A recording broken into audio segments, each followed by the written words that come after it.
Next time you're at the garden center, make sure you grab a tomato cage. I took the prongs of the tomato cage and I attached them together at the end using a zip tie. Then I'm going to take some greenery and I'm going to begin wrapping it around with zip ties, making sure that it holds in place. I'm going to work on some fairy lights here around as well. These are battery operated. And then I'm going to take a old rusty planter that I have that needs a little bit of a makeover. So I'm just going to spray it with some primer. And then as well, I'm going to spray it with a nice almond color spray paint. Fill it with rocks to add some weight. And then I'm going to put my tomato cage upside down. And here I have a beautiful topiary for my front porch. And at night, when the fairy lights turn on, they're on a timer, they light up, and I add some beautiful ambiance. I'm using a galvanized pail that I got from Walmart, some brown chalk paint from Folk Art, and then from there I'm applying some white paint. So I'm just going to let this dry. I'm going to be taking 3 of these cute little pumpkins that I got from Dollar Tree, white acrylic paint. So for this next step, I'm sawing off the stems of my styrofoam pumpkins. I am going to be sawing through my pumpkins, and I'm actually taking some Mod Podge and I'm covering my entire pumpkin and then applying my fabric. And then we're going to let it dry. I'm going to be taking my fabric and I'm actually going to be applying it to a paper towel holder that I got from Dollar Tree. And I am going to be placing the paper towel holder on top of it. And the slits that I had cut into my pumpkins before, I'm just using those as kind of a guide so that I can cut through the fabric. And I'm going to be stacking my pumpkins on top of the paper towel holder through the slit.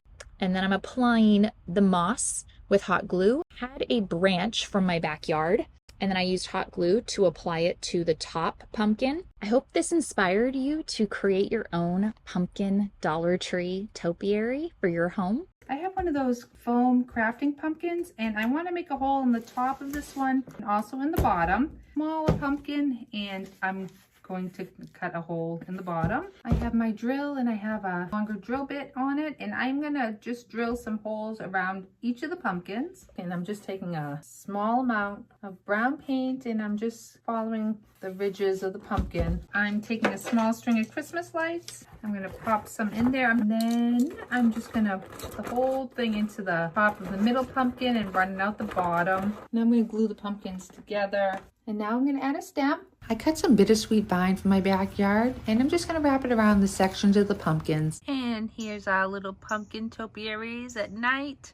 I want to just cut off the corners of this big hunk of styrofoam, but I'm going to wedge this all the way down. We're going to start with some fresh plants. Then back here, I picked a couple of mums and I had some scraps of dowel rods, some beautiful silk leaves, and push these down in the middle of my styrofoam here. I have things like pumpkins that we're going to add. So I just picked up things that I thought were nice for fall and nice color, but would raise up above. And I had one of these inexpensive chain leaf garlands left, so I'm just going to cut it apart and add some of these.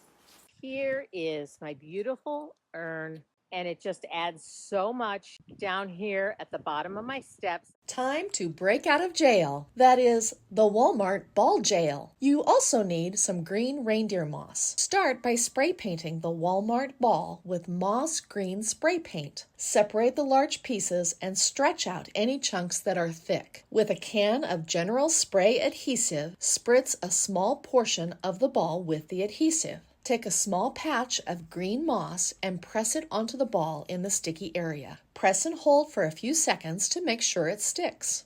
Continue to spray the ball and attach the green moss to the outside. Once you cover the entire ball with spray adhesive and moss, give the entire moss-covered ball an overall coat of the spray adhesive. Style it in a woven basket for a textured boho look. Place in a low, colored glass bowl for a more modern look. And for a traditional look, a large ceramic pot is perfect for this moss-covered ball. What I'm going to do is I took a scrap of styrofoam and fit it down in here, and I wedged it really tight. And now I am going to set this right on top. Now I cut some little wedges of styrofoam and I'm just going to tuck them right in here. You're going to want to head over to the Dollar Tree and pick up one of these garlands. So what I'm going to do is I'm just going to take this and go around my cone here, pin the garland to the cone. So I'm just going to start. I've got some pretty fall silk flowers, and I am just going to go ahead and poke this right into my foam tree. Now, if you don't have one of these fancy pick machines, one of the alternatives is wood wired sticks, okay? They look like this, and you buy them in a bunch.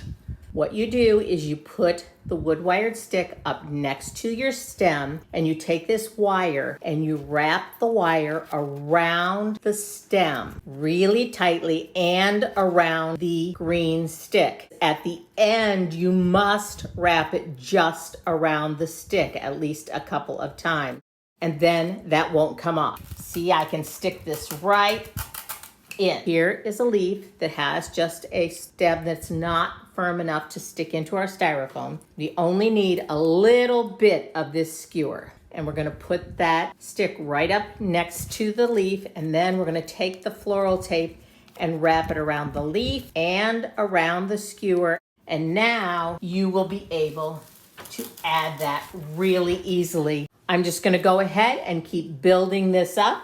I will use a combination of my steel pick machine and the skewers. I'm so happy with how this turned out, and you can see it coordinates with my other items on my mantle just beautifully. So we're going to remove this stem. I'm using raw silk fusion mineral paint, and I'm going to mix it with baking soda to give it some texture. When the paint's still wet, sprinkle a little bit of the baking soda on top and just sort of go like this. While our pumpkin is drying, I've got an ordinary $couple wreath, and I'm going to cover it with water, soften it, and I'm going to let it soak overnight. I'm going to put some Annie Sloan wax on it. I'm going to first put a coat of clear, and then I'm going to come back with a little bit of dark wax. I have quite the collection of real stems, and all we're going to do is simply hot glue this on and hold it. You can use any kind of a basket. And I have this tall flower pot that I'm going to put in the center. I have some old burlap bags. I'm now going to take a grapevine wreath, and I like to pull it apart a little bit and just fit it right over the top. Now I have a large handful of Spanish moss, and now I'm going to place the pumpkin that we created. I'm going to add some berries. I just picked a couple sprigs up at Michael's. There is our front porch pumpkin decoration, and the beauty of this pumpkin is it will last forever.